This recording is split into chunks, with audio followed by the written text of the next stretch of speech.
Good evening, everyone. I'm James Horvath and the 2021 president for Aia Las Vegas Chapter. I'm very excited to welcome everyone here today for our first membership meeting of the year. We have an exciting and full year planned ahead with hopes for some in-person events soon, and we'll see how soon we can get to those. I wanted to start this evening with a couple introductions. As probably most of you are aware, Randy Levine, honorary AIA, is retiring as executive director for AIA Nevada and AIA Las Vegas. Randy has been the core of this organization for 26 years and is well deserving of her earned retirement time. I'd like to ask Randy to say a few words now. Oh my goodness. I am happy to have been of service to the architectural community for the last 26 years. It has been my honor and my pleasure and my privilege to be with the AIA for these years. And I feel just really lucky to have had this opportunity. So I want to thank everyone. Thank you all. And I'm leaving, but I'm not going far away. And as I've said before, I will be here to kibitz from the sidelines and kind of watch what's happening and help where I can. So, and well, I know, James, you're going to introduce Carlos. Yes, so thank you, Randy. So as coming in for our new executive director, it's my pleasure now to introduce Carlos Fernandez. He will be taking on the role, which are big shoes, as we've all discussed from Randy, but he'll be taking on the role for the executive director of both AIA Nevada and AIA Las Vegas. Carlos, would you like to say a few words today?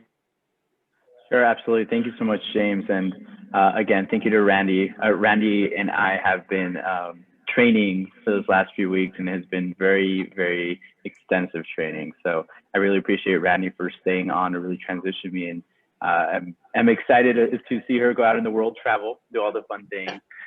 But I'm also excited to work with each of you members and the executive board and community supporters as well. I really admire AIA as an organization that has a really great standing in the community, which has made this just an amazing opportunity for me to join you all, help advocate for architects and everyone else who comes to support and interact with architects as well. So I look forward to the partnerships. I look forward to the work that we'll do in the future, and I look forward to building on the very, very, very strong foundation that Randy has built for AIA throughout the last 26 years of service to this organization. So if you guys all have any questions, if you want to reach out, please feel free to email me, cfernandez@aianevada.org. Call me whenever. I'm happy to chat with all of you, and I cannot wait to see you all and interact face-to-face whenever it is appropriate and possible. Thank you, Carlos. And if you actually look in Randy's background, you can see Carlos there. So they are socially distanced in the office together. So, but thank you, Carlos, on behalf of the Las Vegas Board of Directors. We welcome you and look forward to much success together. I'd also like to let everyone know that soon we will be announcing some celebratory plans for Randy and to watch for emails and the upcoming newsletters for those announcements. At this time, I'd like to introduce Phil Ralston, who would like to say a few words about St. Baldrick's and the Bald by Design team. Phil? Hi, everybody. Thanks for having me back. I appreciate it. Our team appreciates the support. And we are off and running on another year in a weird way. So, James, I'm going to ask if you can hear me, right? Absolutely, I can hear you. Okay. Great, I'll keep. Well, see on the screen, just some quick team stats, but the challenge has been, I think it was almost 2 years ago, I got nominated to the board of the National Foundation, and before even the end of my first year, COVID was the issue. And this entity, as many of you know, survives on live events. And our live events have been zero since March. There have been a lot of virtual events, and they don't raise nearly the sum of, like for any of you that have been to our live event here, you can't you can't be comparable to that. And so it's been a real struggle in the virtual world. We've developed a great platform to do it, but it's not raising the same amount of funds. And in fact, it's a fraction of the funds. So I'm asking again for everyone's consideration as you hear friends and colleagues saying they're going to shave. Please support them. Please consider upping your contributions this year. There's several AIA members. I looked through the list real quick. I might not hit them all. I know Mark Habaika is on the call. I know Chris Lujan is on the call. I think they're both going to be on our team again this year. When they reach out and when others reach out, please be generous. I will tell you, we continue to try and figure out events for this year. The normal event at McMullins that would be in early March is now postponed officially until September. So our team is registered. Our team is, team members can start signing up. Any of you who think you might want to be on the team or were on the team in the past and want to repeat, please go online at stbaldrick's.org. Put in the search Phil Ralston and you can find the team through there. You can sign up through there and link yourself to our team. Any and all comers are welcome. And ladies, don't be shy. Our normal history is about 30% of our team members are women or girls. So you can either cut ponytails or you can shave heads depending on your flavor. The other thing I'm trying to figure out, and I'm trying to get feedback on appetite for this from current and past team members, is could our team do an event by itself? We're a large enough team. We usually have 30 to 40 people. I'm looking at, is it April, May, June? It all depends on whether we can get some kind of appropriate venue outside. So there'd be distancing. We would not be in an enclosed area. So I'm exploring those opportunities. As we get more information, as we make those decisions, we'll certainly pass it on through the association. And I think that might be all I have to say. Again, I want to thank AIA Las Vegas for all the support they've given us. They've helped us raise over $900,000 over the team's history. I myself personally have raised over $300,000, and we couldn't do that without support from folks like you and organizations like AIA. So thank you for letting me be on tonight. Thank you, Phil. Thanks very much. AIA and the Las Vegas community have really been a great support, as you mentioned. Over 900,000, and we definitely look forward to more of that this year as well. So thank you. Thanks, everybody. Thank you, Phil. Thank you. So the AIA Las Vegas chapter has had a successful start to 2021 with our premier sponsorships. At our highest level of sponsorship, visionary sponsors, we have 4 companies that we would like to thank: Knit Studios, Nevada Sales Agency, the Pensa Building Group, and Clyde Jubal-Wald. We thank you for your platinum or your visionary sponsorship. At our platinum sponsors level, we also have 4 companies we would like to thank: Harris Consulting Engineers, TJK Consulting Engineers, Bergman Walls and Associates, and Grand Canyon Development Partners. This year at our gold sponsor level, we have 9 companies we would like to thank: Locksaw Engineering, Atanasio Landscape Architecture, FEA Consulting Engineers, American Insurance and Investment Corp., Aria Landscape Architecture, Blue Heron, Southwick Landscape Architects, Terp Consulting, and Assurance Limited. Finally, at our silver sponsor level, we have the most sponsors ever at 21 companies, and we'd like to thank each: Armstrong World Industries, Bank of Nevada, Berg Construction Group, Core Construction, Deco Lights, DeSimone Engineering, G2 Consulting Engineers, Green Vision, John Levy Lighting Productions, Helix Electric, Kimley Horn, Court Engineering Group, Lage Design, LGA Architecture, Magedigan Consulting, Pogemeyer Design Group, Revolution Engineering, Schwob Acoustics, Silverlands Inc., Strategic Wealth Design, and Whiting Turner.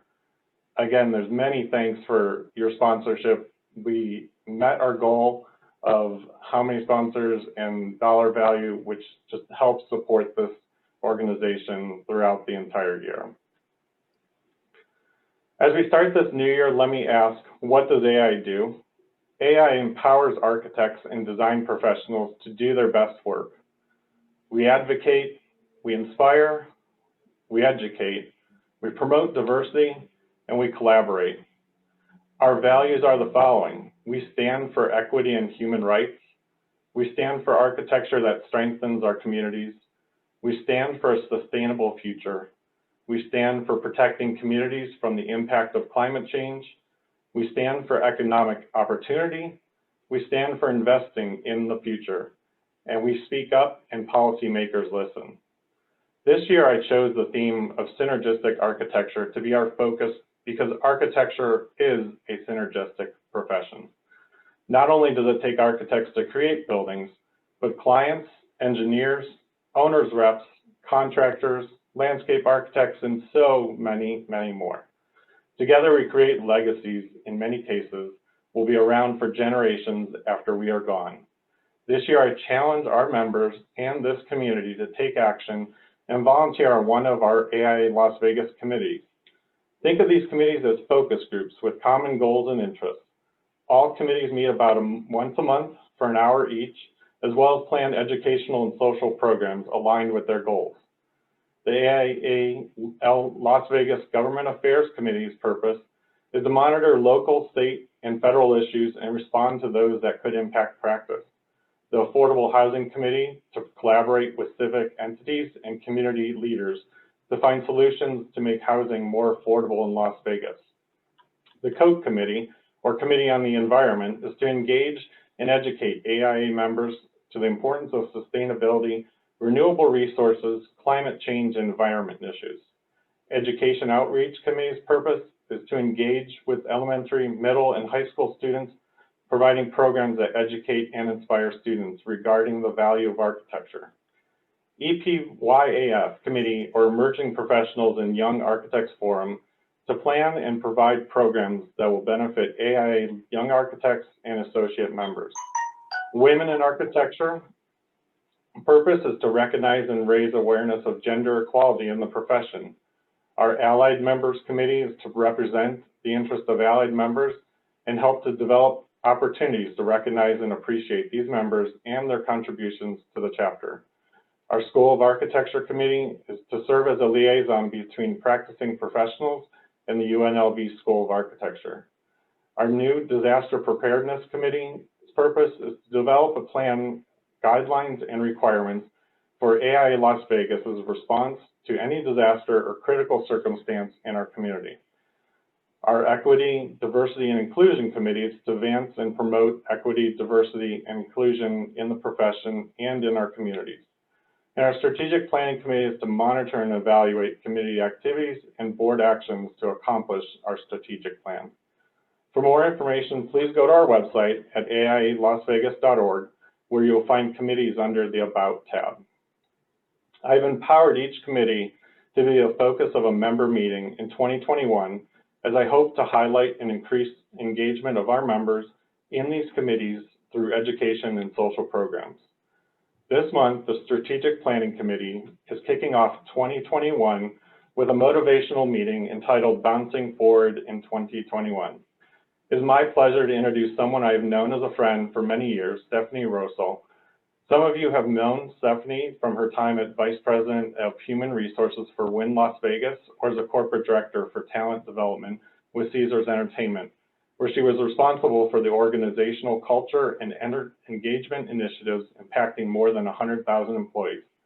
Her experience co-creating and delivering development programs for newly placed leaders and executives continues to inform her custom interventions with clients in a broad range of industries.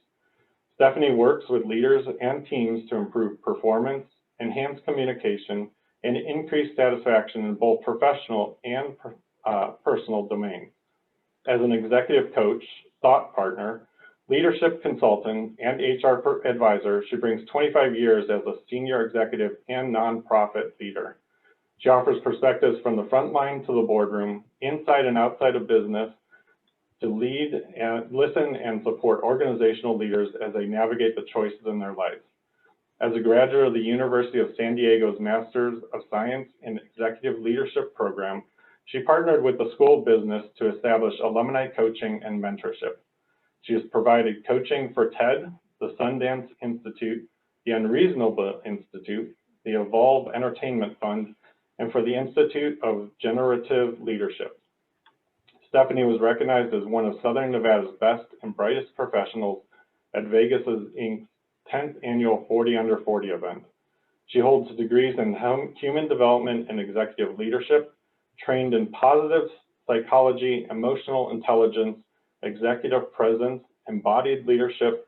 She earned coaching certificates from Gallup, the Newfield Network, and Institute of Generative Leadership. She is a professional certified coach with the International Coach Federation and is a certified senior professional in human resources, SPHR. Wow, that was a lot. You So talk longer about me. You talk longer about me than your committees, but thank you. So with that, it is my honor to turn over the presentation to Stephanie with some basic, some basic housekeeping. There is a Q&A box for questions. We'll be monitoring those during the presentation. You can also use the chat function as well. We'll be looking at those. And at the conclusion, we'll try and reserve some time for Q&A as well. So with that, Stephanie, I will turn it over to you.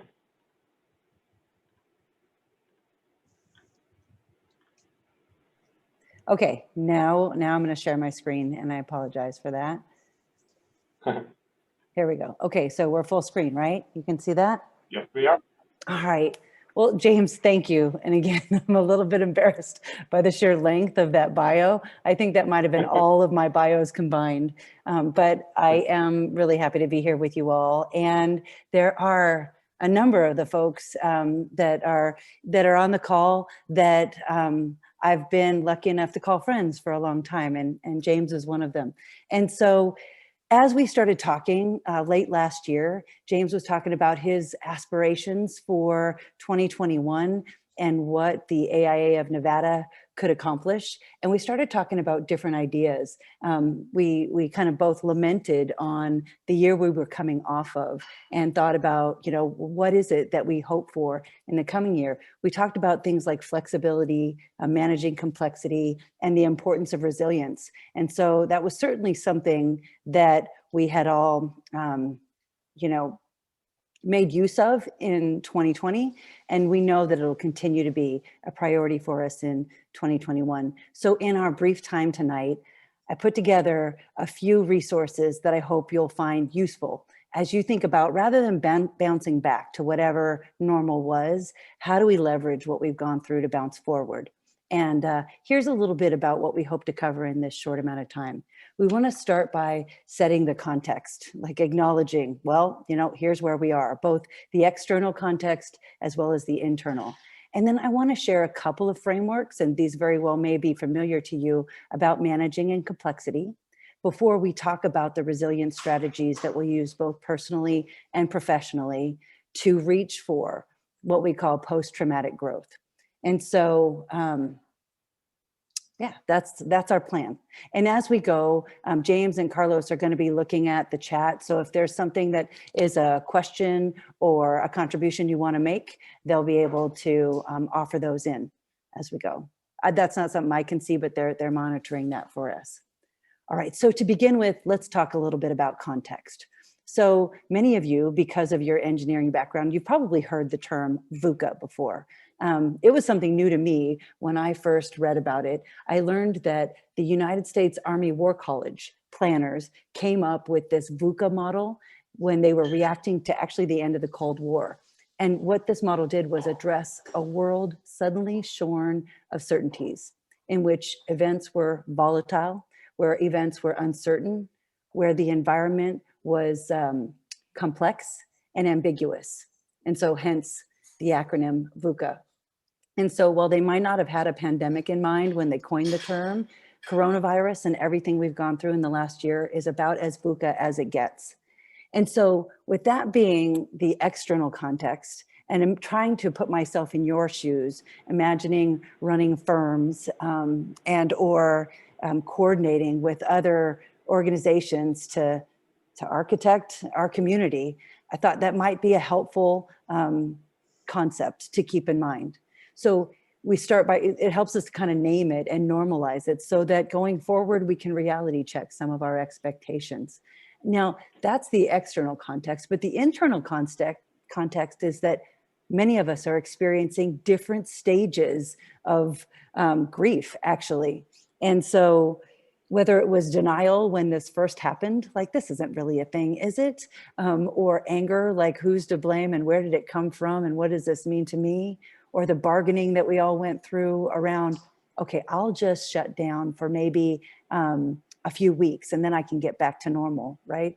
Or the sadness, the anticipatory grief, the canceled plans that we've experienced, the canceled contracts, I'm sure. And then for many of us, there have been times where we've come to a place of acceptance, we've tried to make meaning out of this, and then we can slip back. So it'd be nice if this was linear, but in reality, we could be feeling any one of these emotions at any point in any day, right? And it's helpful just to recognize that, yep, this is the context through which we're experiencing what's going on. And so with that in mind, I wanted to give just a little bit more information about the internal context, what this all feels like and how we're affected by this uncertainty around us before we talk about how we ground ourselves and make better decisions going forward. So this was a framework that was really helpful for me when I first came across it. And that is that for all of us in good times, most of us have a pretty wide window of tolerance for stress. We can roll with the punches, we can roll with the ups and downs. Now, when we have prolonged exposure to stress or when we have prolonged exposure to the unknown, that window starts to close a little bit and it's easier to fall out of the window. And again, when I saw this, it helped me go like, oh, I'm not crazy. It's natural to feel this way. When we fall out of that window, when that window gets too narrow, we have a shorter fuse and we typically either trip over to hyper arousal where we're anxious, we're problem solving, we might be micromanaging, over functioning and controlling, right? And might be quicker to blow, or we experience hypoarousal. And that's that feeling of like, ugh, I don't have the energy for anything, or I don't have the motivation, or it's hard for me to, dig down deep and find what I need in order to move something forward. And again, I share this with the intent of pointing out that it's pretty normal. And this is what happens when we have prolonged exposure to stress. And again, I can only imagine what you've all experienced, and I can only apply my own, but I know that over this period of time, I've done both. I've fallen into the hyperarousal and the hypoarousal. And when we do that, when we are outside of that window of tolerance, what happens is that our survival brain takes over. And our survival brain does a lot of wonderful things for us, like keep us alive, right? But it also eclipses that logical, grounded, creative, problem-solving brain of ours. So when the survival brain takes over, it keeps us safe, it turns on when stressed, and it's nonverbal, and it makes you quicker to act, right? And so on the good side, it keeps you safe. On the other side, it keeps you reactive, right? And because it's nonverbal, it means you can't just tell it to stop. Because it's in our body and it's regulated by the body, it turns off when we calm down. So like even having strategies for how do I stay calm in the face of stress is something that becomes important. As a business leader, as someone who's trying to coordinate with anybody else, even as a family member, it's helpful to understand, oh, it's important for me to have some strategies for keeping my survival brain at bay. There's a lot of triggers to turn it on, whether it's a global pandemic or a political divide. There's plenty of stuff that can turn it on. So this is the last slide about emotions, but this one is helpful to understand that for most of us, we spend our time in either the drive system, where we achieve goals, we accomplish tasks, we get things done, And this is kind of like the American way, right? We work hard, we achieve the benefits of it. And we have the hormone of dopamine that gets released because of it. We feel motivated, driven, and excited. Pretty familiar territory, right? And then there's the threat system. The threat system, again, familiar to most of us. We manage threats, we protect, we survive, we seek safety. The related hormone there is cortisol, right? And the feelings are anxiety, anger, disgust, sadness, shame. Now, for most of us, these are the two that we flip back and forth between. And if we're lucky, if we're fortunate, we think, oh, well, I can do the soothing things. And this isn't just taking a bubble bath, right? This is having practices that help us to regulate, where we release the hormone of oxytocin, where we can begin to feel contented, safe, and connected. And when you know that when we're in that state, that's when we are our most resourceful and creative and the best at solving problems. And so I point this out again as kind of like a tip of the iceberg. If this is something you're interested in exploring more, there's tons of resources online, but to help us to say, the world is VUCA, right? And so as human beings, we're gonna have reactions to it. It naturally triggers our survival brains, but for us to be more grounded and keep that window wide, being purposeful about the soothing that we have in our lives, well, that helps us build our stores of resilience and manage what's coming ahead. Because we know just because we flipped the calendar, it didn't make COVID go away, right? There's still going to be lots of complexity in running your organizations in the coming year. And so here's just a few tools to be helpful with that. Now, two other tools that I want to introduce have to do with how we manage complexity, but let me pause for a second and check in with my moderators and see, is there anything that you're seeing yet that we need to stop and respond to?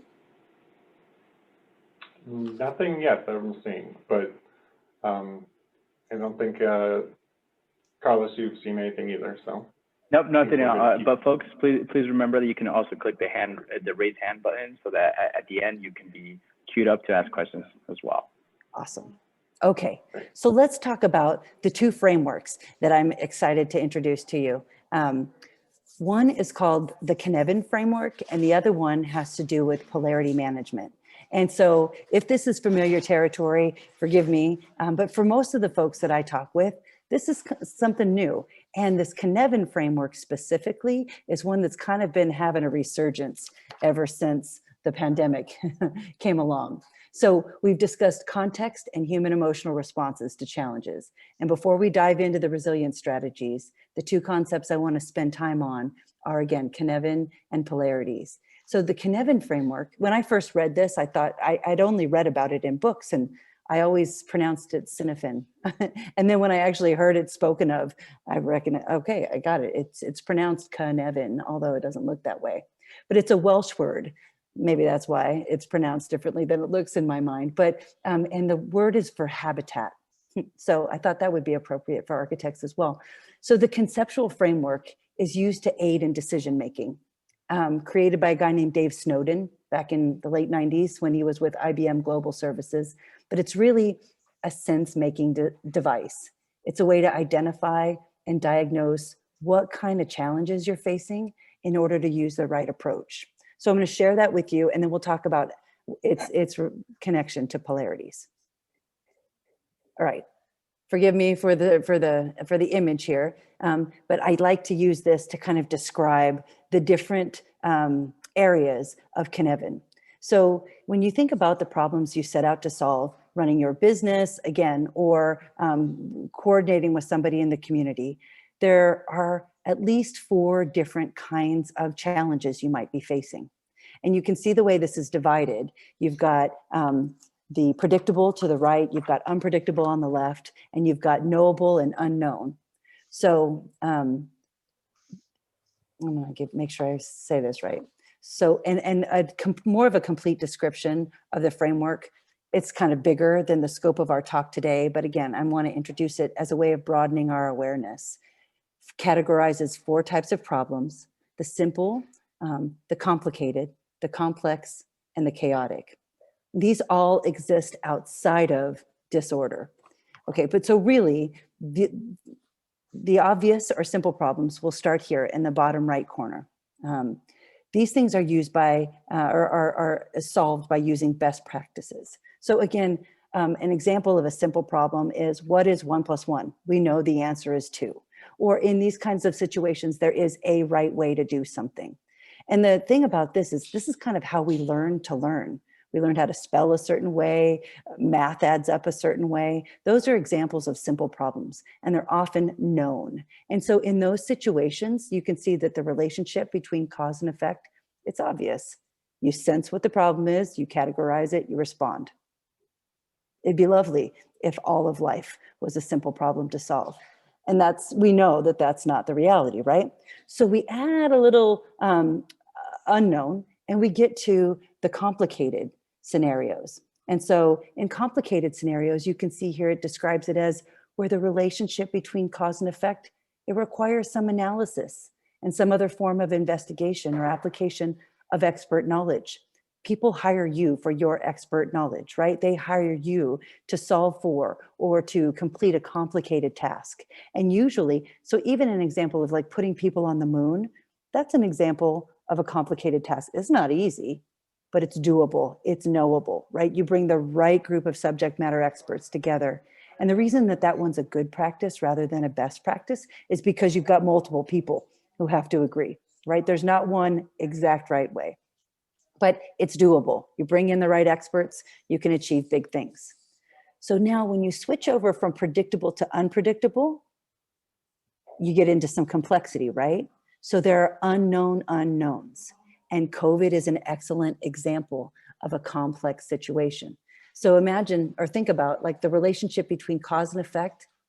We can only really tell it in retrospect. While we're in the moment, we're really like probing to sense and figure out a response. And this is where emergent practices become useful.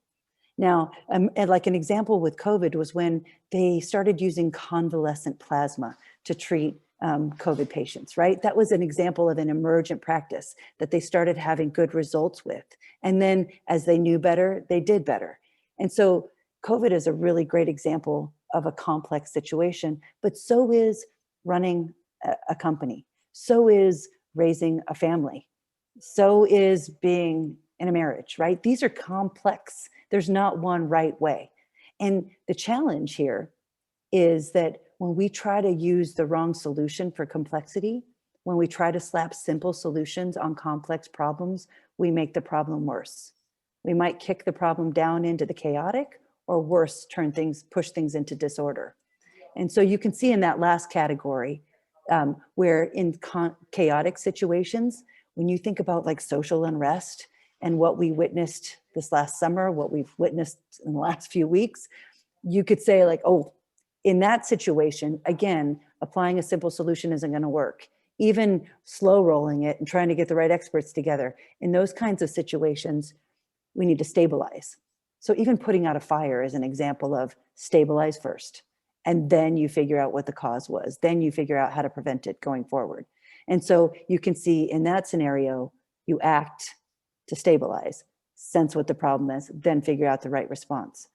So I spend time with this, talking with leaders quite a bit, because it allows us to kind of back away from the problems that we're in and stop to assess, hold on, what am I dealing with before I quick solve? So this is a simple way to look at this, but when we're in it, this is what it can actually feel like, right? So this craziness, it's when we really start to look at it, it's like, okay, no, I can see how when the problem is simple, there's a best practice. I can sense the situation. I can categorize the situation to a known bucket, and I can respond with a well-known solution. Fantastic. Now, but we know that, again, life doesn't work that way. We have complicated problems to solve. We have complexity, and we run into chaos. And this is all surrounding different disorder. So this is one of my favorite frameworks to reference these days, because it gives people permission to pause and say, all right, if this is complex, what if there isn't one right way? What if what a pundit's opinion has is just that? It's an opinion. And me and my team, we're going to figure this out, but it's probably going to take a bit of probing before we can really sense what kind of issue we're trying to solve before we start to try which emergent practices will work. And again, and you probably saw this as we went to the first shutdown and then the second one and the third one, right? Those immediate answers weren't complete. And when we knew better, we learned to do better. And we came through so much more this last year than we ever thought possible, but it was with emergent practices. So before, and I'll go backwards so that we don't have to stare at this craziness, but any questions that I can answer about the Kinevin Framework before we talk about its application with managing polarities?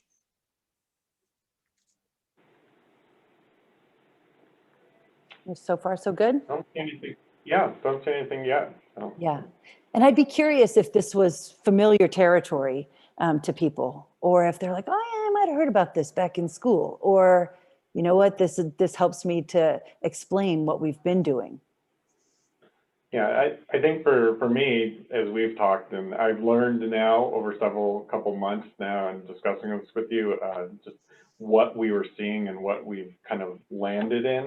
Obviously, this is now bringing light to a lot of the feelings and emotions this past year, and also understanding to take those and then turn them into the best practices. You know, how do we move forward? How do we take our business and you know, also be able to bring calm to our employees and bring them forward too. So yeah, you know, these are a lot of good tools to move us in the right direction. Yeah, and also give us a little bit of distance from the crisis itself, right? So one other framework that I wanted to share, because navigating in complexity, so if we say, yeah, a lot of what we're dealing with is complex, it also can mean that we might need to be reframing problems to solve, saying, oh, this is an either or situation, to more like tensions to manage. And again, this is another tool I came across over the last couple of years that really helped me to make sense of, or to get bigger than the breakdowns that we face.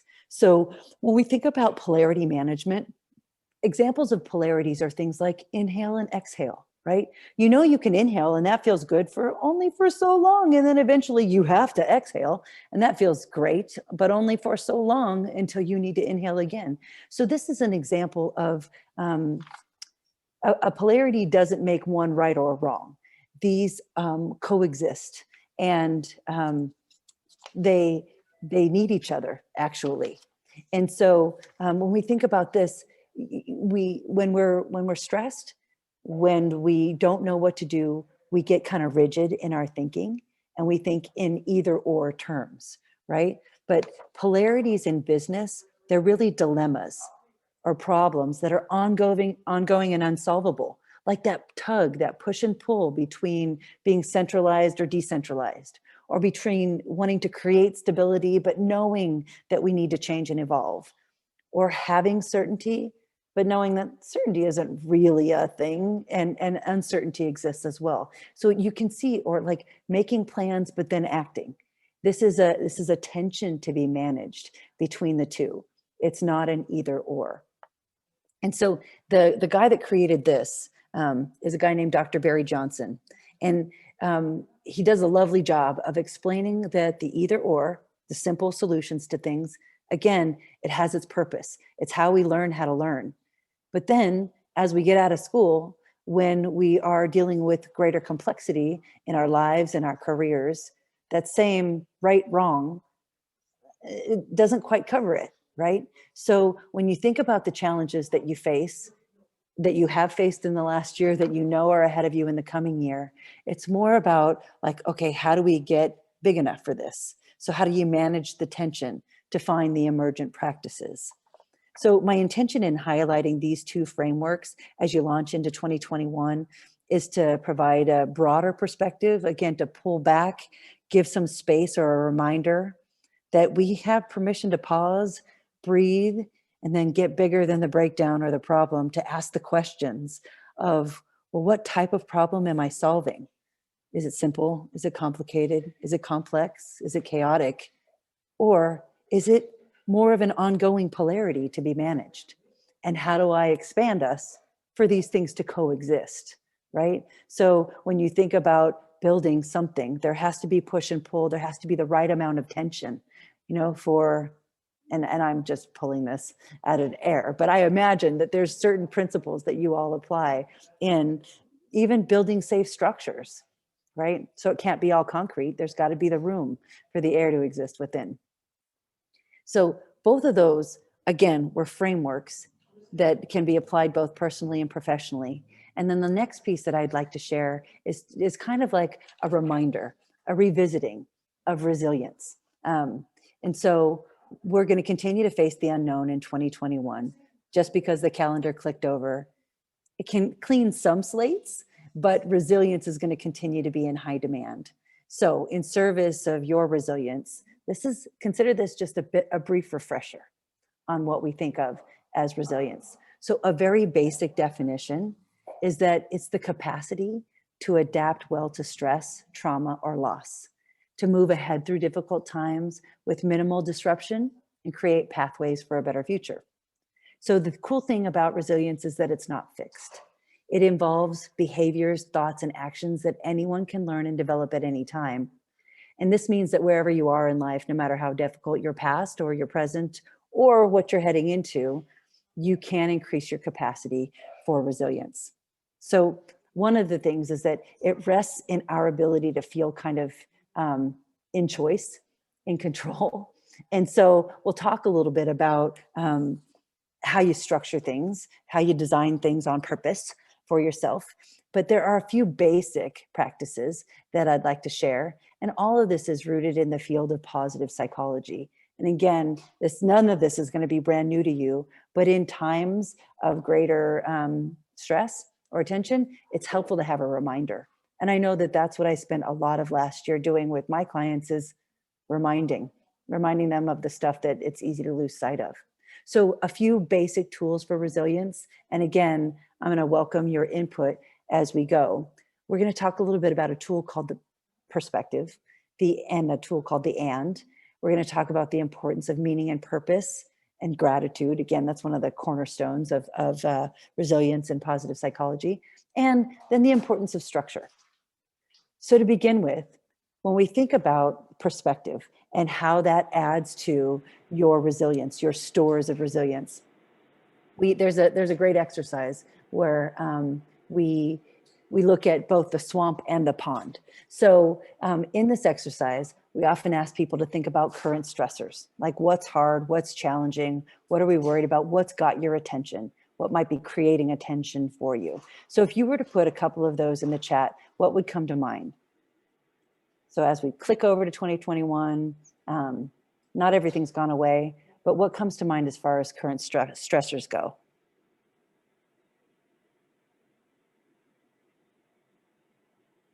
We're seeing You're economy. hearing economy. Nope.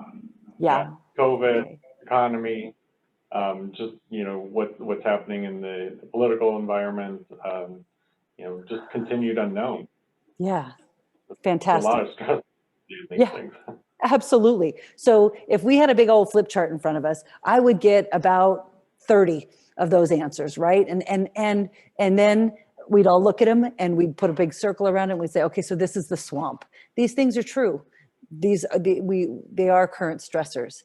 And then I'd have the group pause, take a deep breath, and like a breath where we breathe in for 5 seconds, right? And we hold it for 5 seconds before we exhale, right?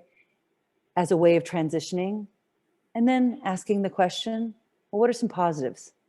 Tell me about the things you're excited about today. Tell me about the things that give you optimism. What's one thing you can look around and be grateful for right now? So will you throw some of those in the chat?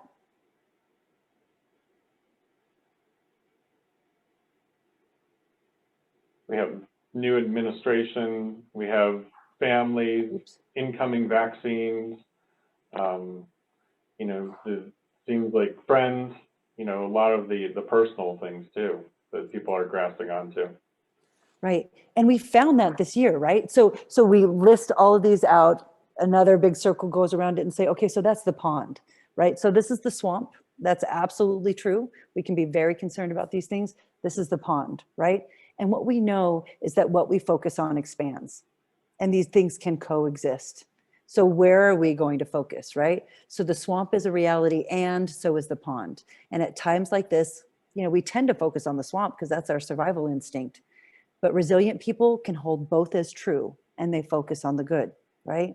So you asking yourself, what is good today? What can I appreciate? What one good thing can I elevate? This adds to your resilience. A daily practice of this, even listing something good for each day, is a way of coming out of this stronger than before. And the trick here is that you need to actively elevate something rather than just being aware, like, oh yeah, that was cool. Instead, it's just like, oh, well, what did that feel like? Or having a conversation about it. You're focusing on it, actively elevating it. That's what makes the difference. And that's one of the tools that'll add to your stores of resilience to help widen that window of tolerance. So the perspective is one example, right? A second one would be the and. And so the and is similar in that it can hold polarities, right? But so in this one, and again, this might be something you consider doing with your staff, right? Knowing that life is not necessarily going to be all that dramatically different for a while. How do we keep people focused, right? So this exercise allows you to share a negative thought or a phrase about the world today. It might be different than the stressors. It might just be like, God, this is what's on my mind. Getting it all out there, right? And then that deep breath in and out, and then finishing the sentence. And this is true, right? So this is a foundational resilience building tool. We're all having thoughts that are stressful. And at times they tend to dominate. They spiral, we exaggerate, and we even catastrophize. These are normal things that we as human beings do. So what the and allows us to do is we can say that it may be true that we're stressed and unsure, and I know how to ask for help, or and I'm not alone and we're in this together. I have a group of colleagues that I talk to at least once a month, right? Or I might be stressed and unsure, and I know we'll figure it out. Or, and I'm super grateful for my company and my colleagues, right? So the and, what it does for us is it creates cognitive flexibility. It helps to manage anxiety, and it helps us move back towards that pond. Now, when we're safe, we naturally have greater cognitive flexibility. When we're stressed, like I said before, there's a fixed rigidity to our mindset. And in chronic and acute scenarios, our focus tends to narrow, right? Our amygdala gets activated. We have a physical response that can take us up to 20 minutes to calm down. So the and reminds us of the cognitive flexibility and counteracts that. So that's another tool in the resilience bag of tricks, right? And again, these are probably familiar to you. My intent is just to use these as a reminder. Third one that I wanted to mention is the importance of meaning and purpose, right? So we all know that feeling significant matters, believing that we matter, believing that we're making contributions and that they're appreciated and making a difference. So anxiety is normal and natural under stress, but it's only part of the story. We also have meaning and purpose. Technically, meaning is a value or an interpretation we hold, a purpose, an aim. But for the purposes of this presentation, we call it significance. So knowing that I matter, my life matters, my contributions matter, and certain things matter to me, that's where my motivation comes from. And for a lot of people over the last year, guilt was on overdrive. Especially when you look through our community, and in the early days, the long food lines, et cetera. And so it's important to allow permission to feel it and recognize what can I do to cultivate my meaning and purpose today. And so even talking about St. Baldrick's or the other ways that we've contributed over the last year, I mean, that's added to our humanity, but it's also added to our stores of resilience. Any kind of volunteering opportunity. I know one of the highlights of my December was doing that Delivering with Dignity. It was really well executed, and it was a cool opportunity to deliver food throughout our community. So there's lots of those kinds of opportunities, but that's tapping into that meaning and purpose. And again, it restores your levels of resilience. Okay, just a couple more to share with you. And again, this is one of the OGs of positive psychology and resilience, but it's practicing gratitude, right? So whether it's thinking of one good thing, it's a strategy to elevate our capacity for appreciation. When you share this at home or with colleagues, you create what they call these micro moments of positivity, or thinking about the best moment of the day, because every day has them, even the toughest days. So before you drift off to sleep, even spending a few moments to think about that best moment of the day. And we talked about the importance of savoring things with your senses. When you activate your senses, you could savor the highlights and you can stay there with it for a minute or two. Not just like, oh, it was nice, I like talking to James, but it was like, it felt good to laugh or to smile or to be with somebody, or, like thinking about what does it feel like, and activating those senses helps it to last and make the impact you want it. Some people are great at writing things down, right? Journaling. And it's one of the most powerful ways to manage stress at the beginning or even at the end of the day. It's the most powerful form of thought as well. It's the most powerful reflective form of thought is writing your thoughts down. And for those who are design oriented, I know there's a great book by Julia Cameron called The Artist's Way. And there's this practice of the morning pages.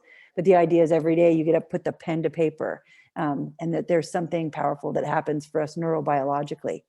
But so practicing gratitude in whichever way makes sense to you, it's a way to restore your resilience. Okay, now a note about structure.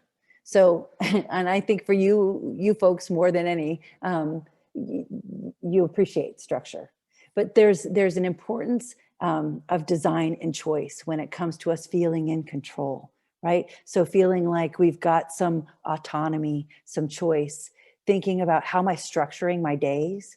What am I reaching for on purpose? And what am I avoiding? Early on in lockdown, it was hard to avoid really scary news. And we all had to become more discerning about that. It was also really hard to avoid sugar and alcohol, right? And I can't say that I've mastered either of those things. But again, thinking about, well, what's healthiest for me? And doing that, because it's nobody's job but yours. And we have more control than we think. So same thing with routines, patterns, and transitions. Working from home, lots of us went full-time working from home. Some of us are back in hybrid situations in the office, but those routines, they got a little lost in the beginning. And those that are doing the best now have reinstated them for themselves, right? Or recognizing like, hey, these are my energy levels at different times of the day. And we've lost our commute, a lot of people have. And so the importance of like being formal about my transition, like having a shutdown ritual at the end of the day, or declaring I'm moving from this to that now, because otherwise this can like leak into the rest of life. So we also know that connection matters, and it's more difficult because we're doing this virtually in a lot of situations, or we're having to be very calculating about, what's worth risking exposure for.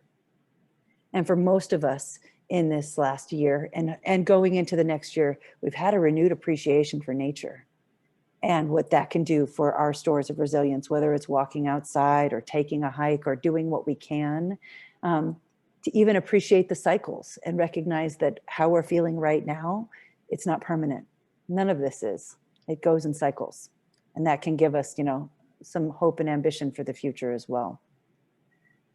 So before we come to a close, I want to share a quick note about breathing. This is, again, when it comes to our well-being, this is one of the things we take for granted. But it won't be a surprise to know that not only does it provide a physiological respite, like it helps us calm our triggered brain, it also allows us for psychological recovery. 3 in a row starts to ground us emotionally. That slow inhale, that hold, that slow exhale, right? It can help us to regulate. It also helps to promote that clear thinking and the better choice making. It creates a space between the thing and our reaction to it, right? So that instead of a reaction, it allows it to be a response. The formula of E plus R, that's supposed to be an equal sign there to the O, is what that is meant to be is like, there's the event, there's the response, and that equals the outcome. So we do have more agency than we think at times. There are times that it can feel like all this is happening to me and I had no choice. We have choices in things like breathing. We have choices in things like what we pay attention to. That's where we find our agency when so much of it is stripped away. So figuring out what kind of breathing practice works for you, it's important. And it's something well within our grasp. Because what we're reaching for, reaching for, is something called post-traumatic growth. Again, this is a positive psychology term, but it's a real thing. Just like post-traumatic stress is, so is post-traumatic growth. And so this is the experience of individuals whose development, at least in some areas, has surpassed what was present before the struggle with the crisis occurred. And we've all experienced post-traumatic growth every time we've leveled up, every time we've learned something new, every time we've accomplished a new task, right? So when we develop new understanding of ourselves, the world we live in, how to relate to other people, and the kind of future we might have, a better understanding of how to live, those are examples of post-traumatic growth. And so one of my favorite examples of post-traumatic, well, images of it really, is something called kintsugi. I'm going to go back to that last piece here in just a second. But this is, for those of you that are familiar with it, you'll know that this is that Japanese art of repairing pottery with gold or silver, so that the piece becomes more beautiful because of the breaks and the cracks. And I love this as an image of, this is post-traumatic growth. This is something better for the breakdown. This is the breakthrough after the breakdown. This is the elevated outcome because of the challenge faced. And so for us, and let me pause for a second. Is this an image or a concept that others are familiar with? I got to imagine some of you are. I think there's a few that definitely have seen this before, not maybe heard it kind of in the way that you established or put it now, but definitely for me, like coming out of this, or at least seeking to come out of this whole past year and the pandemic, like just again putting light to it and also addressing the struggle of how do we get there. This has really kind of given some hope in terms of, yes, we can become better on the outcome of this, and we can become more resilient and more flexible in how we address situations. So. Yeah. Stephanie, I will actually say that this is probably my favorite part of the presentation, because I think it really does, as James alluded to, it really represents what we've gone through and just how much growth there's been, and really understanding and acknowledging the positive that we've also had throughout 2020, right? There's, we also have to kind of take a step back and acknowledge the silver linings, or in this case, the gold lining of what has made us stronger throughout the year and the opportunities that have come of this, right? Sometimes we think, it sucks working from home, but for a lot of people, it's been the opportunity to be closer to their family. Yeah. And reconnect with their friends and stuff like that in a very different way. So there has been this opportunity for growth and success, and I think that this sort of art really embodies, especially in seeing and understanding some other architects as well, seeing the beauty of something that was broken before, but now has been made better and stronger. So this has probably been something that I've been thinking about and mulling on it for the last few days, and I really have appreciated it. Yeah, cool. And I imagine that you've probably done projects before where there was a flaw, but then the flaw became one of the coolest things about it, right? I mean, but at first we think like, oh no, it broke, or that's not how I planned it, right? So there's definitely many times in our careers and in architecture particular, especially in remodels, that we go and open up walls or go and open up buildings and find things that we're not expecting. But then to be able to turn those into something more beautiful than we could have imagined originally without even knowing they were there. So, I think there is that kind of beauty within, and we just need to find those things. So. Fantastic. So to that end, so the how we find that, it's through the questions that we ask, right? And the questions always matter more than the answers anyway. And so thinking back now over the last year, these are some of the questions that can help us kind of assess, well, what do I now know that I didn't know before? Like nobody would have wished this last year on anyone, but because we lived it, because we learned to navigate in it, how are we stronger? What do we now know we could let go of? Right? What were some unexamined beliefs and patterns that we just had in place that, poof, went away, right? Or what got unstuck in that period of time? Or now what do we now know we want to preserve? I didn't realize how important this was to me before, but I do now. And I'm going to preserve that when I get back to my office, or when I get to be in person with so-and-so, or the next time I do a project. I know, like, I want to preserve some of the good habits that we've created in this period of time. We also now know that there's certain things we need to accept, right? So masks are probably a part of our life. Having less concentrated density of people in certain spaces. You guys are going to be designing for a different reality, right? And allowing for greater flexibility in planning. And what do we now know we want to increase? So these, again, when you think about kicking off the coming year, these are powerful questions to ask your team, right? To help them kind of recognize where we've come from and what we want to include in our planning in the future as we launch into this coming year. Two other questions that I think are really valuable when it comes to not only building resilience, but navigating complexity in this VUCA world that we're in. What requests do we need to make of others? Because while we're all very independent and we value that in our country, certainly, we don't have to do this by ourselves. And in fact, when we make requests of others, we allow them to make a contribution because we know how powerful we feel when we can help others, right? So not only what requests do we need to make, but what offers can we make as well? And this, again, it's a polarity. It's a tension to be managed. It's healthy to have both requests and offers. This is how we blend and coordinate action with other people. All right, so with that, that's really the extent. I wanted to make sure that I shared, normalized some of what we were going through with the external context and the internal context, and shared a couple of frameworks around managing in complexity. And then ultimately, I wanted to make the contribution of restoring some resilience to support you in bouncing forward into 2021. And I'm more than happy to answer any questions if we have time, but I also know that James and Carlos will entertain them after. Yeah, so well, we do have one question that came in from Eric Roberts that I'd like to ask.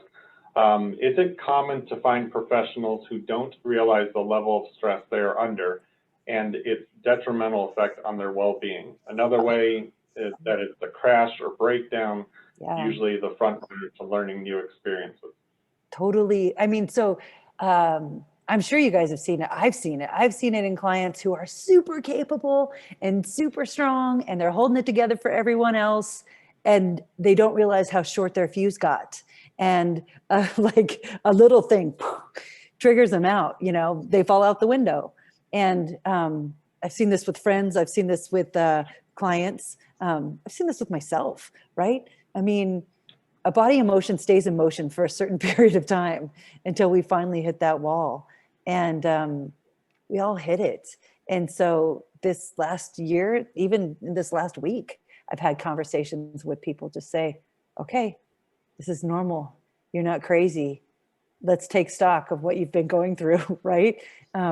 Whether it's shutting down your business more than once and all the stress and worry about all of that.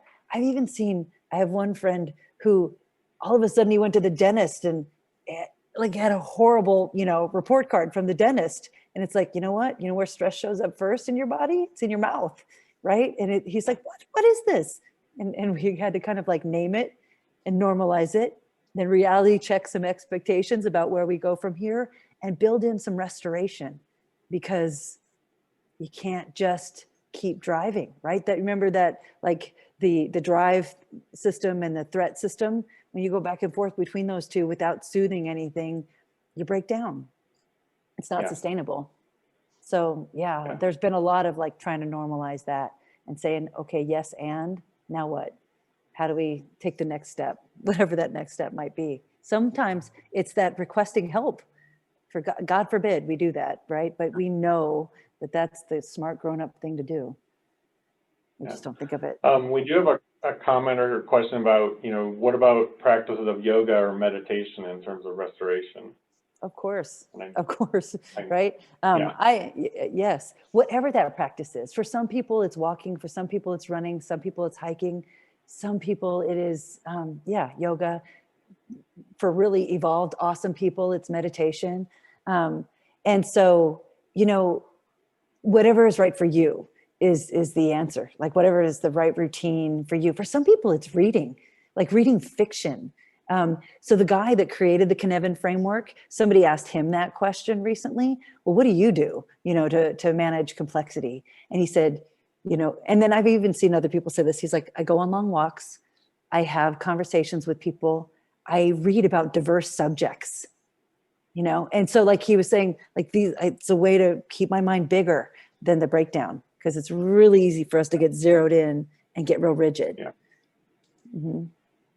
Dr. Sanjay Gupta, recently he was interviewed, and he said the very best thing you can do for your mental health is take a brisk walk with a good friend and have a good conversation. And it was like, oh, well, we can still get away with that here. We should do that. Right. Yeah. So, well, with that, I think, if there's any other questions, feel free to email. Carlos had given his email earlier, but I will just reiterate it: cfernandez@aianevada.org. And if you want to just send him an email welcoming him, please do. He's there at the office and head in to everything and working through stuff. So with that, I definitely want to thank Stephanie for the presentation today. It was very enlightening, and I hope for everyone on the call that it hopefully gave you some motivation for this year and something to look forward to, and then hopefully that you understand where the stresses are coming from and able to move forward this year. And we look forward to a wonderful new year. So thank you, everyone. Our next monthly meeting will be on February 17th, 5:30, and we will be partnering with the Equity, Diversity, and Inclusion Committee. Look for a formal announcement of our speaker in the coming days. And with that, everyone have a good evening. Thank you very much. Thank you, Stephanie. Thank all of you. A pleasure. Bye. Thank you all. I look forward to touching base with all of you.